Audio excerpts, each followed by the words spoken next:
যে পিতা সন্তানের লাশ শনাক্ত করতে ভয় পায় আমি তাকে ঘৃণা করি। যে ভাই এখনো স্বাভাবিক নির্লজ্জ হয়ে আছে আমি তাকে ঘৃণা করি।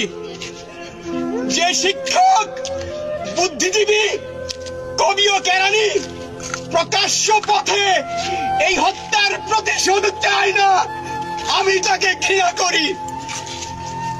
এই মৃত্যু পতাকা আমার দেশ না, এই জল্লাদের উল্লাস মঞ্চ আমার দেশ না, এই বিস্তীর্ণ শ্মশান আমার দেশ না, এই রক্ত স্নাত কসাইখানা আমার দেশ না। এই স্বাধীন বাংলাদেশে আমি একজন শিক্ষক হয়ে আমার যে শিক্ষার্থীদের হত্যা করা হয়েছে আমি তার বিচার চাই। আমার যে শিক্ষার্থীদেরকে সারা বাংলাদেশে গুম করা হয়েছে, পুলিশ ধরে নিয়েছে, আমি তাদেরকে ফেরত চাই। আমার যে শিক্ষার্থীরা এখন ঘরে ঘুমাতে পারে না আমি তাদেরকে ঘরে ঘুমাতে দেওয়ার পরিবেশ চাই। আমি আমার শিক্ষার্থীদের নিরাপত্তা চাই।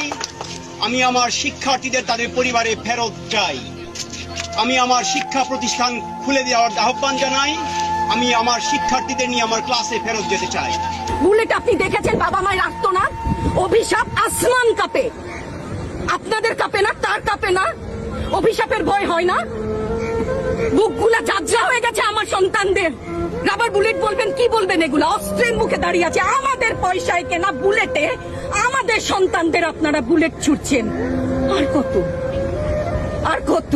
পুলিশ ভাইদেরকে বলি, ভেতরে তো আপনিও মানুষ, পুলিশ ভাই বলি না, ক্ষমা করবেন, মুখ থেকে বার হয়ে গেছে। তাদের ঘরেও সন্তান আছে, তাদের খোলসের ভিতরেও মানুষ। যারা এখনো ঘরে আছেন তারাও জানেন আর কতদিন ভয় পাবেন। ভয়েই থাকেন। একটা মারবেন 10টা আসবো, 10টা মারবেন লক্ষ আসবো। সারা দেশের মানুষ, মা বাপ সব একসাথে দাঁড়াবো। ওদের সন্তানকে মানুষ করার জন্য আমাদের কাছে, শিক্ষকদের কাছে পাঠিয়েছিল। কি জবাব দিব? আমার তো কোনো মুখ নাই, আমি শিক্ষক, আমার ভাষা নাই। তাদের কাছে হাত জোর করে মাপ চাই। নিরাপত্তা দিতে পারি নাই, নিরাপত্তা দিতে পারি নাই। সমস্ত বাহিনীকে বলছি, আর একটাও গুলি না আমার সন্তানের বুকে গুলি চালাতে চাস?